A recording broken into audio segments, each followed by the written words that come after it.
Today we're going to be discussing Edward Everett Hale's story, The Man Without a Country. I'm happy to have Leon Cass and Amy Cass here for that discussion. Nice to be with you, Bill. Nice to be with you. Hale was a Unitarian minister, an anti-slavery advocate, a passionate supporter of the Union cause in the Civil War. And the story that we're about to talk about is a product of that context, of the context of the Civil War. I guess what I'd like to start is by going right into the story itself. The story begins with the introduction of a character named Philip Nolan. Philip Nolan is the man without a country. But the description that Hale begins with is this: Philip Nolan was as fine a young officer as there was in the Legion of the West, as the Western Division of our Army was then called. What happened to Philip Nolan?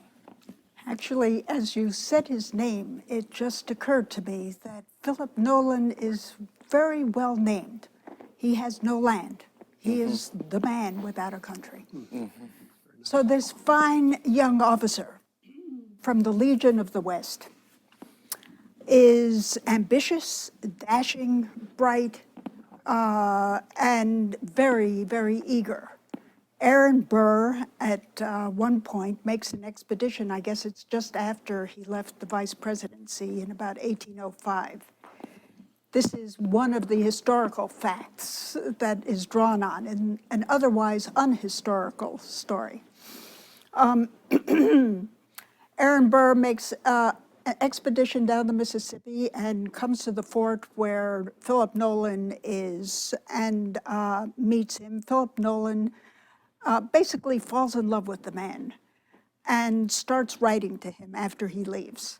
A couple of years later, Aaron Burr returns with an army, presumably behind him, and as soon as he gets to the place, he singles out Philip Nolan, and Philip Nolan is completely seduced, heart and mind, to Aaron Burr's cause. Do we have any kind of inkling or any clue as to what it is in this fine young man's character? What flaw in his character makes him susceptible to the importunings of a rogue like Aaron Burr?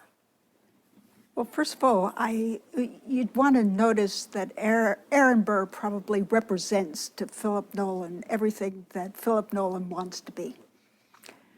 He's ambitious, he's surely interested in glory and honor, and so is Philip Nolan. He has a kind of physical vigor, too, from that time on the frontier that might suggest courage and martial virtue. Oh, absolutely. Things that would make him attractive. So you think it's his ambitiousness? I think it's his ambition, plus the fact that he is really of the United States, but not in the United States. In his growing up, he grew up really in the Wild West. He's a person who had no real attachments, though he currently owes his entire life to the Army of the United States. He's a member of the Legion of the West. But there is no land that he really can identify with to begin with. Unlike the other guys in the base who drink and play cards, he copies letters over many times to get them right, to send them off to this man who's won his heart, because he's a heroic figure of the sort Philip Nolan would like to be. Yeah, and has a heroism that's somehow freestanding. It's Freestanding, from not attached from anything, and even it might have certain kinds of imperial ambitions, which would make someone like Burr's own imperial aspirations especially attractive. I mean, how could you gain great glory founding the United States? It's already been founded. Yeah. Whereas if there's some other nation that we could get started, our names would be sung forever, like that of Washington and Hamilton and Madison and Jefferson. So what happens now? He gets mixed up with Aaron Burr and ineluctably drawn to Burr when he meets them, writes these unrequited love letters. What next? Well, when Burr returns in earnest and he joins him, eventually Burr is tried for treason. And then Nolan is tried for treason. But we would never have heard of him had it not been for what he said at the trial. And this is what we're told in the story. Nolan was proved guilty enough, yet we wouldn't have heard of him except when the president of the court asked him at the close whether he wished to say anything to show that he had always been faithful to the United States. He cried out in a fit of frenzy, "Damn the United States. I wish I may never hear of the United States again." He shocked and scandalized the people who were trying him, and half of the members of the tribunal had fought in the American Revolution. And so as a result, what they decided to do was to give him precisely what he asked for. He would never again hear of his country. He would never again see his country. They set him out to sea. He spends the rest of his life going from one sailing boat to another, one American ship to another. Never again, as I said, hearing or seeing his country. Under the jurisdiction of the United States Navy. I mean, he was a prisoner aboard one ship after another. They went cruising for 3 years at a time. And then when the ship was returning to port, they would transfer poor Nolan to the outbound ship. And so it went for over 50 years until he died in 1863, which is the year in which Hale is telling the story, and I think of some significance, also the year of the Emancipation Proclamation. Yeah. So from 1807, from the day of his trial until 1863, he never again will hear of the United States. Except at the very Except at the very end. end. After the sentencing, and he's out to sea, the rest of the story documents the changes that dramatically occur within Philip Nolan. By my count, there are 4 or 5 or 6 very conspicuously important moments where there's a kind of transformation of heart and soul. And this starts as early as the first ship that he's aboard. The sailors are entertaining themselves by reading Sir Walter Scott's The Lay of the Last Minstrel. You want to get that, Leon? Poor Nolan read steadily through the 5th canto, stopping a minute and drank something, and then began, without a thought of what was coming. Breathes there a man with soul so dead, who never to himself hath said, "This is my own, my native land." Everybody around him saw that there was something to pay, but he expected to get through, I suppose, turned a little pale and plunged on. Whose heart hath ne'er within him burned, as home his footsteps he hath turned, from wandering on a foreign strand. If such there breathe, mark him well. By this time, the men were all beside themselves, wishing that there was any way to make him turn over 2 pages. But he had not quite the presence of mind for that. He gagged a little, colored crimson, and staggered on. For him no minstrel raptures swell. High though his titles, proud his name, boundless his wealth as wish can claim, despite these titles, power and pelf, the wretch concentred all in self. And here the poor fellow choked, could not go on, but started up, swung the book into the sea, vanished into his stateroom, and by Jove, said Phillips, who's telling the story to our narrator, we did not see him for 2 months again. That's the first of the episodes. That's the here. first. My hunch is that it's not only the words up until that moment in the 6th canto of The Lay of the Last Minstrel, but he sees ahead to the last 4 lines of that canto, which are as follows: living shall forfeit fair renown, and doubly dying shall go down to the vile dust from whence he sprung, unwept, unhonored, and unsung. A man without a country. Well, but if he is that man that we were characterizing before, that noble, ambitious, craving for honor and glory man, he suddenly has driven home to him, he will be unwept, unsung. It's the consequence of the direction Yeah. in which he's going. He, in a way, for the first time, has to confront his extreme egotism. And what he realizes here is that in that kind of atomistic individualism, he's in fact going to be wretched. I think what Amy read afterwards is sort of beats him over the head, that the honor that he seeks can only be had by people who actually have a country that will honor them. But the first point is this assault on his self-centeredness, which I think he feels amidst this company before whom he has to read about himself in this collectivity aboard a ship which is now the only community he has. Yeah, and his reaction to having himself pinned so perfectly Out of his own mouth. Out of his own mouth is fury, is to throw the thing into the water. It's sort of, in a sense, symbolically murder the poem and make it unavailable for others. It's not simply a matter of being self-centered. I don't think he regrets that. Fair enough.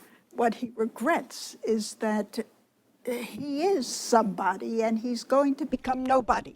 But on the next ship to which he's transferred, they have a ball, and despite the fact that he's so downhearted, they apparently need his room, so they invite him to come to the ball. And he recognizes some people that he knew back in the United States when he was once in Philadelphia. One woman in particular, Mrs. Graff. He knew her before she was married, and he asks her to dance. And he thought, well, this is his moment. He looks for an occasion during their dance to speak to her. And what do you hear from home, Mrs. Graff? And that splendid creature looked through him. Jove, how she must have looked through him.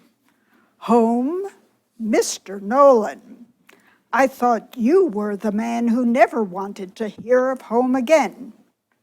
And she walked directly up the deck to her husband and left poor Nolan alone, as he always was. He did not dance again. And you have the sense that dance again is ever. Ever. Last This dance. was the last dance period. Yeah. The next episode is also touching when Nolan participates in a battle with the British during the War of 1812, when the captain of one of the guns is struck directly by cannonball. And Nolan, who happens to be on deck, sort of leaps into the breach, takes command of this gun, and acquits himself with distinction, rallying all the men to do their job. And at the end of this battle, he is honored by the captain for his valor and distinction, and is given the ceremonial sword that was taken off the British captain, and is told on this occasion, "We are grateful to you, Mr. Nolan, today. You are one of us today. You will be named in the dispatches." The captain takes off this sword, as I mentioned, gives it to Nolan, made him put it on. Nolan cried like a baby. Here's an occasion where Nolan is doing what Nolan was, in a way, meant to do. He does it while a prisoner and an isolate on ship. He's, in a way, briefly integrated into the men. He's honored in a way in which he might have been honored, except that this is a ceremonial honor only, that he gets to wear this on ceremonial occasions. And so he's in a way made part of the country aboard the ship, and yet in a way that reminds him that how bittersweet this particular triumph of his is. He weeps because he's touched by the recognition, but I think he weeps more because this is the only recognition he's ever going to have. They'll mention him in the dispatches. To enjoy enduring honor, one has to have a country. And be of it. Be of it. And in it. And not that- simply wear something ceremonial. Yeah. But I think, Leon, what's even more important about this moment, the tears he weeps. This is the first time. His immediate response when sentenced was a kind of braggadocio and laughter, arrogance, or what is this going to do to me? And it's only at this moment, it's the first time that we ever see him weep. And those tears, it seems to me, say far more than any speech he makes. What? What would you? How would you describe that? How do you articulate the inarticulate? Well, there is something special about tears. I mean, is it a vulnerability? Is it a kind of admission implicitly of his own failings, of his profound regrets? I mean, how would you try to put that into words, what those tears signify? I think tears come unbidden. They come from within. It's the heart speaking. And even if all of those things you mentioned are conscious and right before him, what is overwhelming is suddenly what he has done has touched him on a much deeper, more significant level.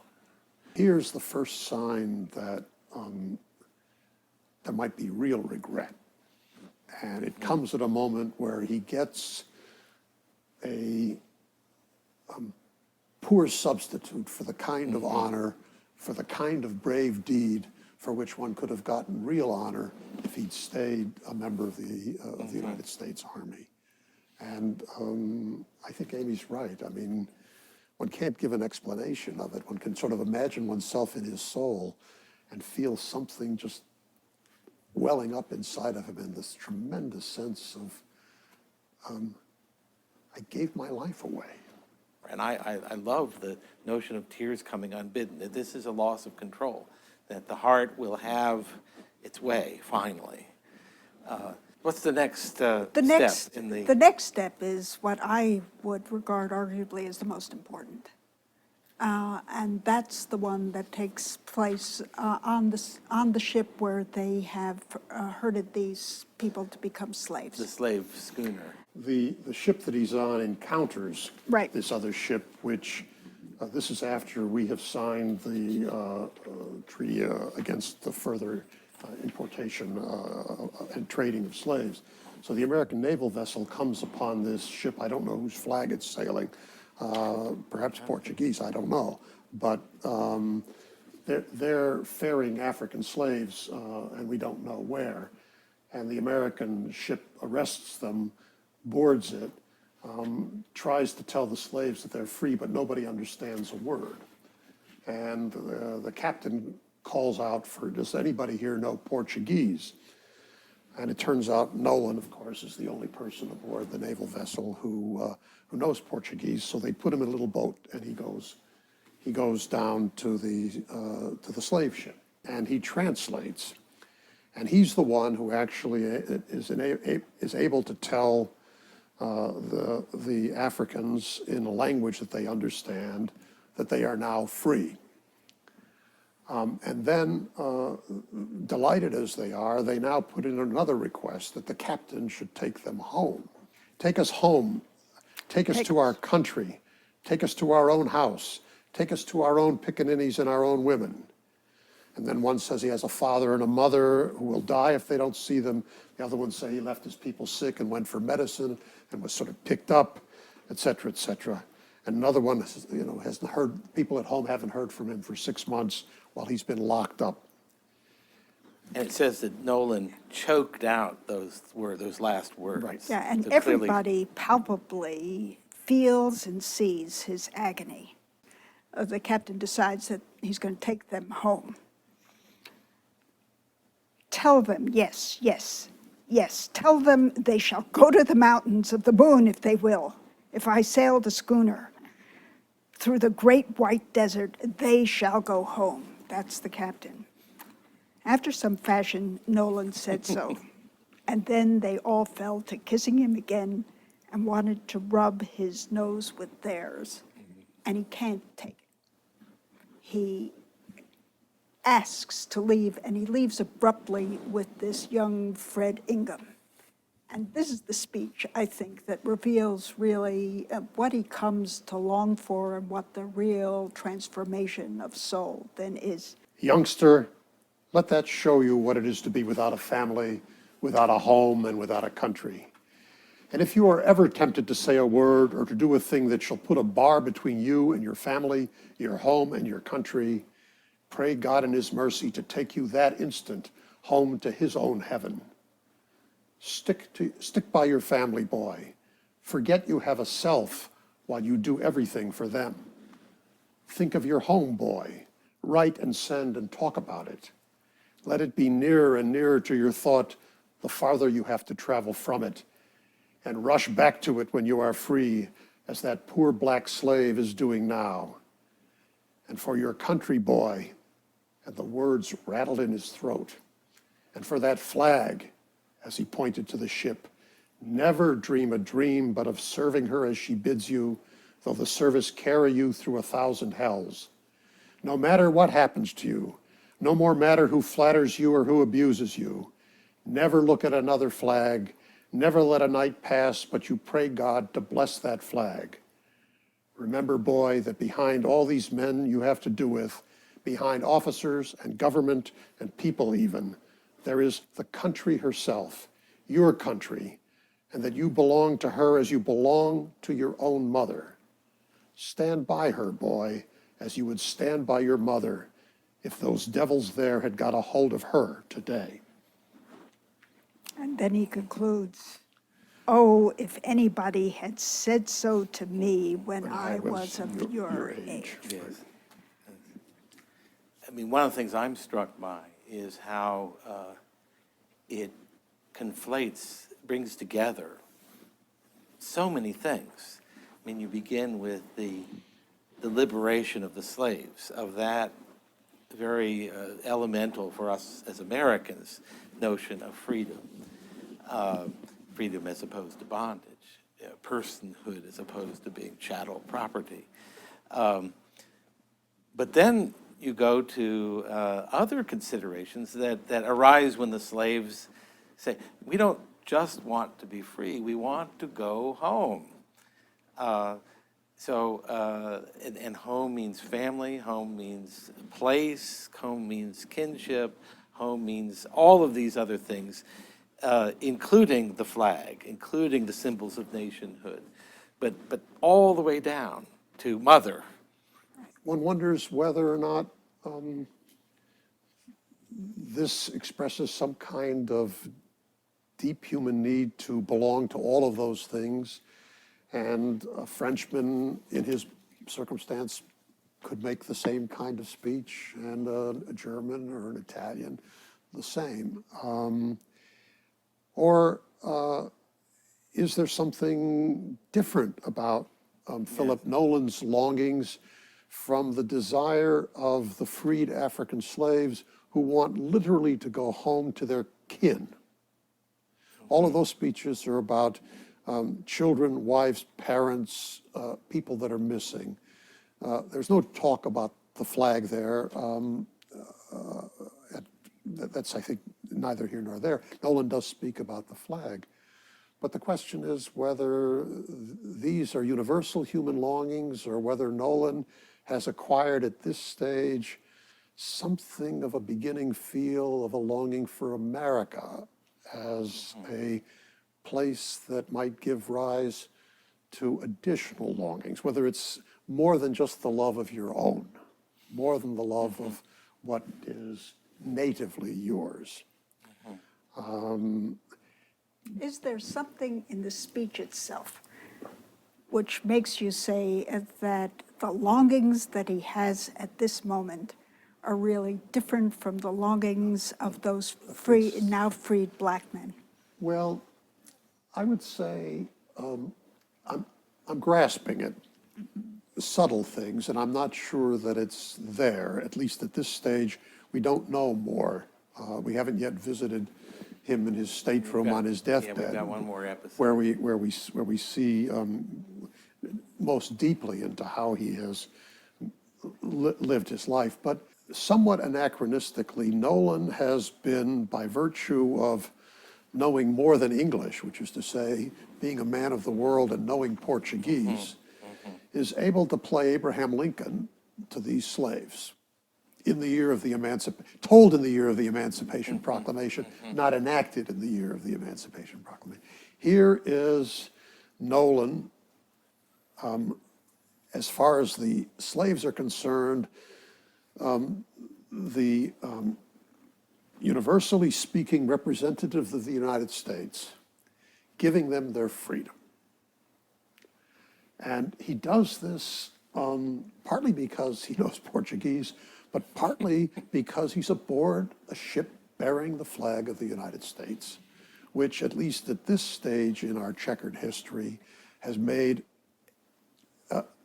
not the final by any means, but a major step in the direction ultimately of the elimination of slavery. I mean, the Civil War has to take care of that, but so Nolan has been put in the position of embodying the American principle of freedom and the American principle of equality, and in fact receives adulation from these people, Which he feels unworthy of, in some ways. which he feels unworthy of. He can't, that's not the part that bothers him. It's the part that makes him really unhappy is then the talk of home. So that here he's in a way been the impersonator of the American principles, and yet he is not at home to be of them.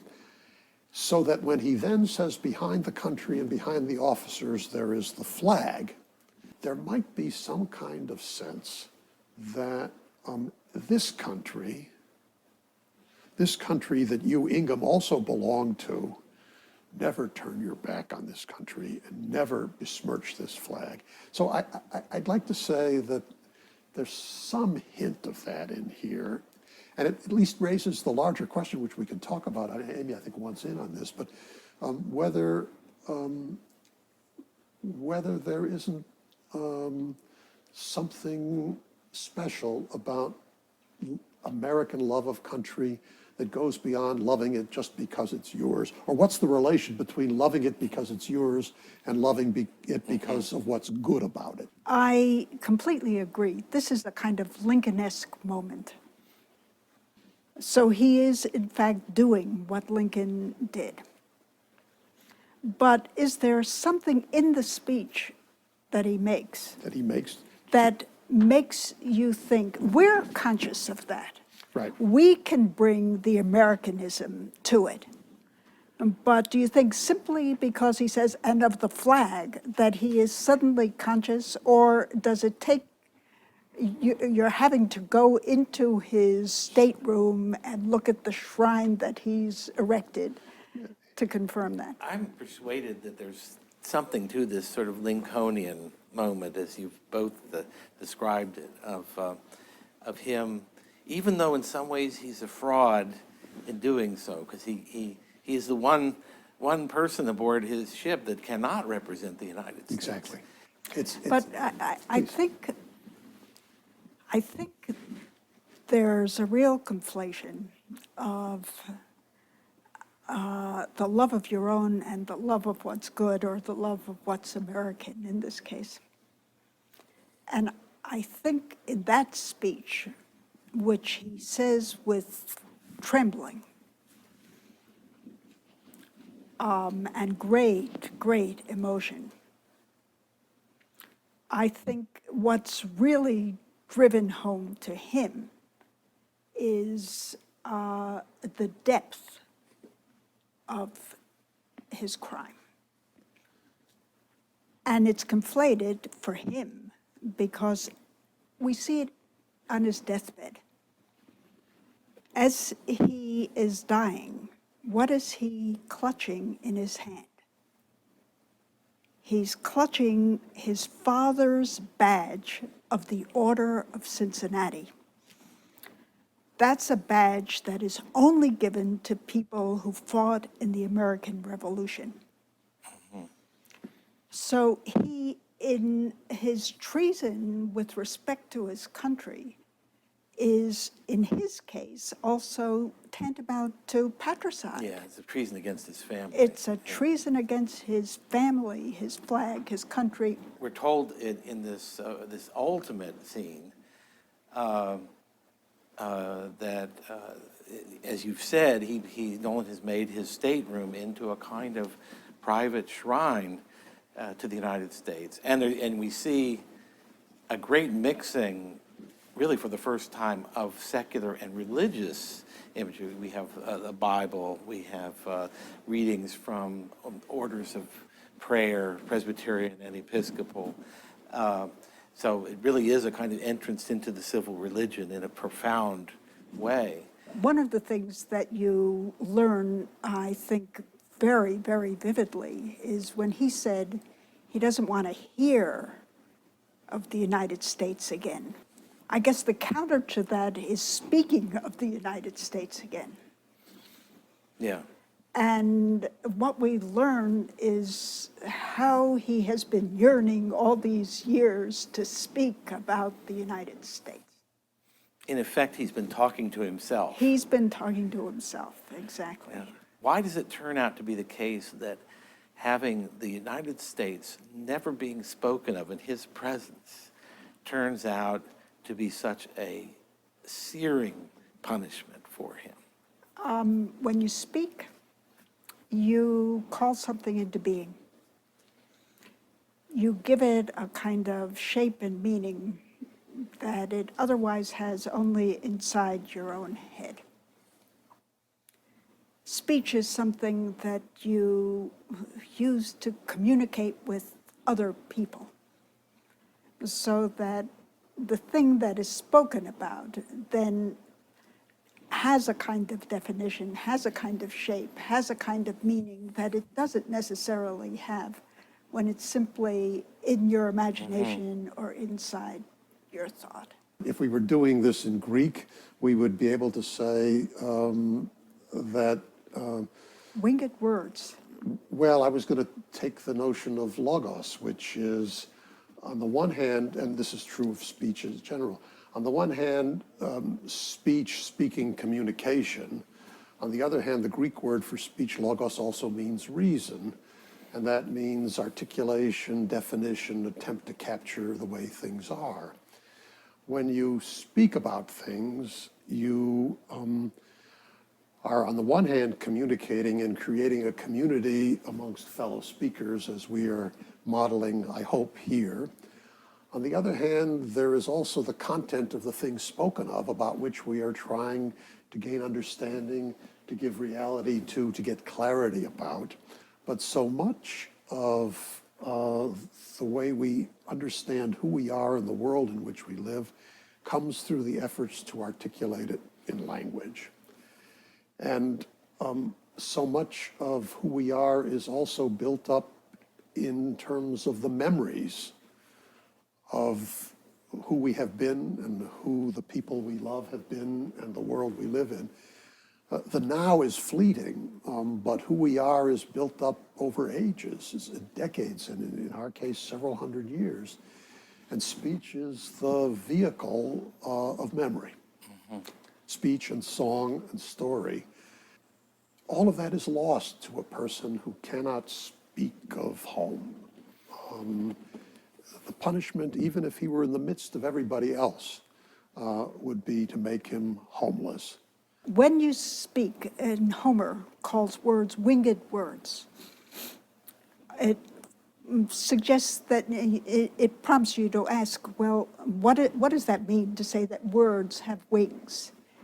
Where is a conversation when you have a conversation? Where do the words go when they flee from my mouth to your head? The conversation is right here. That's what we have in common. That's what speech allows you to do, to provide and to give shape to that common ground and eventually to those memories. It creates a sort of public world in a Exactly. sense. And is really the basis of that public world. And when you lack that, you're lost in the fantasies of an inner life that may be completely unhinged or detached from anything real. I mean, Amy had said, and I think she was right to say it, that Nolan spent the rest of his life literally and figuratively at sea. But I would add a qualification.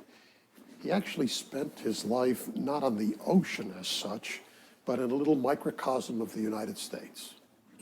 Everybody else was of the United States, in the service of the United States. And yet, by not allowing anybody to talk of the United States in his presence, both he and they were denied the access to the ground of what it was that they were putting together. That it was came at a cost to others if people don't have their memories and are not allowed to articulate them. And people, they were sort of compassionate toward him. They didn't feel he should eat alone, so they let him come. But it was at a huge cost to have Nolan at the table, because all the things that human beings in society want to talk about, and especially the things of home, were taboo. Yes, that's one thing I think about in reading the story, which is a very understated story in many ways, is imagine the difficulty. This was a cruel and unusual punishment for Nolan, but it was for everybody else. Absolutely. Because of all the clipping of newspapers Right. and the selection of the bibliography of what he could approach. Yeah, it's... They allowed him to speak only about universal things. So he teaches Fred Ingham, for example, mathematics. This goes back slightly to something we were talking about before. We were talking in a way about to what extent there's something American in Nolan's longings, or in a way about the story as a whole. And this is, I think, a kind of dilemma for America. America, unlike the other nations, are not simply built on shared nativity, on common ancestry. We are a nation founded upon a creed of liberty, equality, the rights expressed in the Declaration of Independence, religious freedom, religious toleration, the rule of law, majority rule, minority rights, the opportunity to make something of yourself without external constraint beyond law-abidingness. All of those are abstract principles which you don't finally have to be an American to embrace. And while they're wonderful things and we enjoy the life built by living in a polity that's founded upon them, the principles themselves don't produce the attachment. They don't produce the emotional attachment. And the question is, what do Americans need in addition to the philosophical principles that form the heart of our convictions? What else is required to produce citizens who are attached to the regime, who will sacrifice on her behalf, who will take an interest in doing more than enjoying their individual rights of life, liberty, and the pursuit of happiness? And it seems to me this story, though set in the told in the Civil War and set in the early part of the Republic, with its emotional power, I think is, as Amy says, belongs to something of the poetry of the kinds of tales that we need. And we don't need just the speech about our principles. That's, I guess, what I'm fumbling to say. No, we need stories, speeches, and songs, and which I think, I was struck in reading this story and how well it illustrates the raison d'etre for your book, that there's a whole generation of Americans who don't know these things. They haven't rejected them, they don't even know them, the young people. When I was in elementary school in the 60s, and my wife had the same experience, we read this story in school. Now, I doubt very much that anybody under the age of 25, one in 100 would know the story. And that, it seems to me, is an argument, a strong argument for presenting this story, because it is a story about what happens to people when they are storyless, when they can't tell their stories, when they can't sing their songs, when they can't speak their speeches. I think what a story enables you to do is to get inside of other characters, make the decisions that they're making, face the kinds of problems that they're facing in a way that you cannot do simply by reading a treatise and analyzing it. Stories also are especially important in American civic education, it seems to me. And that's precisely because America is founded on principles. And we have to elaborate what those principles are. The best way to elaborate what those principles are to see people who instantiate the principles, to see people who demonstrate what we're talking about when we talk about abstractly about liberty and equality, or about commerce, or about reverence, or something like that. The only other thing I want to say is that stories, more than anything else, especially in a democratic America, give us, precisely because we are capable of entering into them, identifying with the characters, they give us a common tradition that we might not otherwise have. And there's something, as you both said, very special about the experience of sharing a story, and to share it in a group, to share it in a family. I mean, families are rich webs of stories, most of which don't translate outside the family. Right. To have national stories is extremely important to have simply as a point of reference, even if you disagree with the reading of the stories, to have that sort of canon of stories is enormously important. It's really our hope that this book will find its way not only into classrooms, but into family living rooms when the TV is turned off, and somebody chooses to read the story aloud and discover that there are as many different opinions in the room about what the story says as there are people there. And then when they converse about it, they might discover something about themselves, about the story, and especially about the United States of America and what it means to be a citizen in the modern world. Thanks, Leon and Amy, for a wonderful discussion of this story. Thank you both very much. Thank you.